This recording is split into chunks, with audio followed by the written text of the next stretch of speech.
Hello, Gooners, and welcome back to the Gooner Pavilion. So, I'm not gonna lie, my jaw was on the floor when I saw the notifications. David Austin, Fabrizio Romano, all saying the same thing.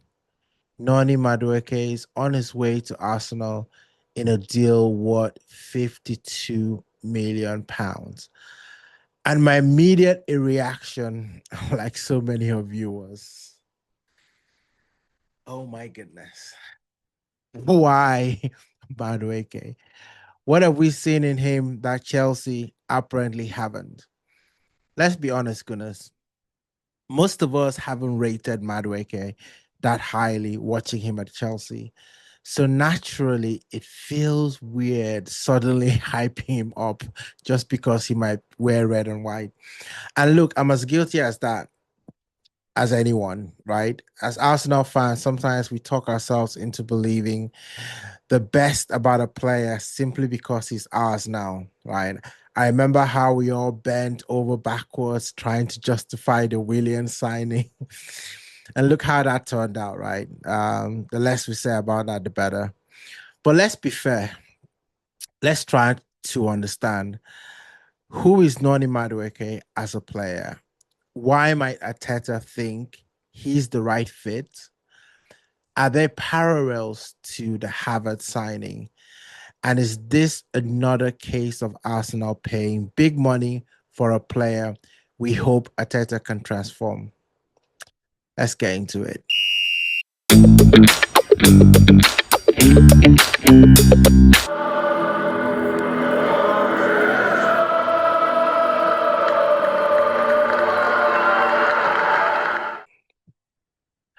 Okay, who's Noni Madueke? First things first, basics. So Noni Madueke is 22.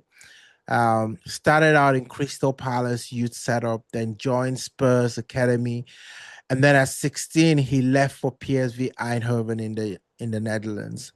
And that's where he made his name, really. Exciting dribbler, great acceleration, brilliant close control.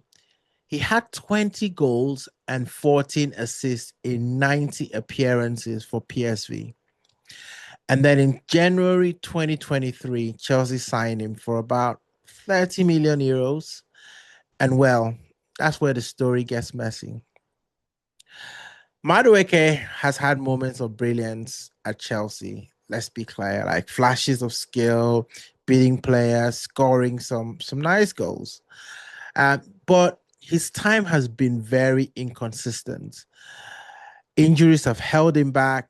He struggled for minutes in a crowded squad. We all know Chelsea buys everyone. When he does play, he often looks raw, sometimes dribble into dead ends, and his decision making hasn't always been great.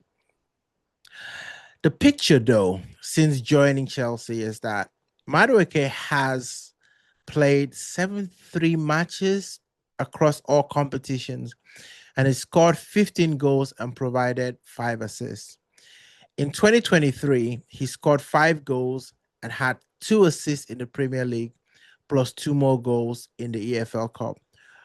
In 2024, last season, he's on 7 goals and 3 assists from 32 Premier League games. Those aren't superstar numbers, but they're certainly more respectable than people might think, right? Still, 52 million. I mean, understandably, when you pay that kind of money, you're really looking for elite productivity. So here's the question: why might Ateta want him? So, yes, for us to do that, I did a little bit of research. Um, let's look a little bit closer. So, if you look at a lot of Ateta signing, he loves profiles, not just stats. And Madueke's strengths, right? His explosive dribbling. He can beat players of the dribble like very few wingers can in England. He's left-footed, but likes playing off that right-hand side. So you could see how he could provide some balance for Saka. And he's still only 22, which is probably the key thing about him. He works hard off the ball, so you can all already see that pressing that Arteta likes, and why Arteta would like a player like that who's at 22 already understands the game in terms of wanting to press from the front. And maybe that's what Arteta really sees, right? Raw tools that he can coach into a reliable weapon.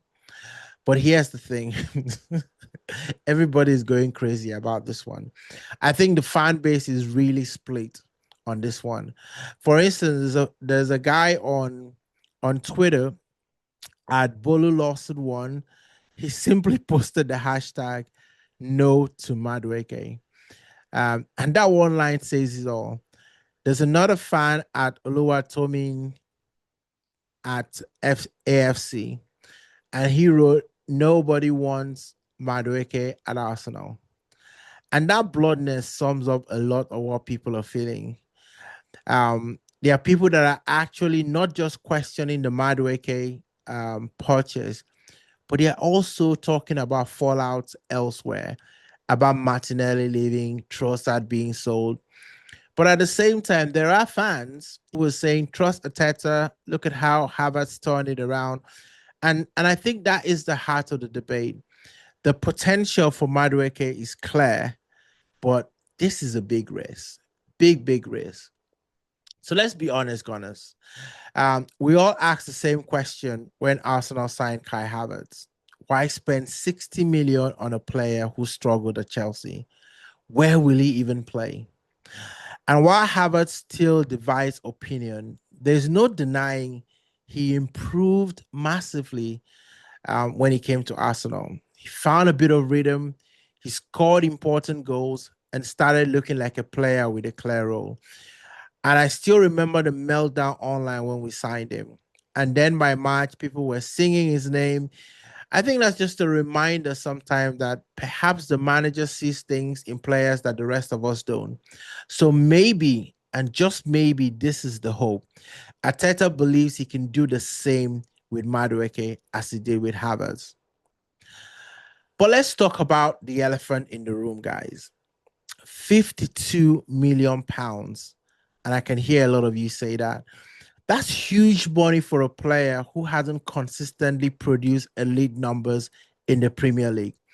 And I know many fans, myself included, feel like Arsenal were going to drop 50 million on a winger. I think a lot of us will be thinking, maybe that's Eberechi Eze, right? And to put that into perspective, Eze registered 11 goals and 4 assists in the Premier League. By the way, in the same season, managed 5 goals and 2 assists in league play, plus 2 more in the Cups. So Eze clearly offers a higher productivity right now. But, and here's the big but, Madueke is younger.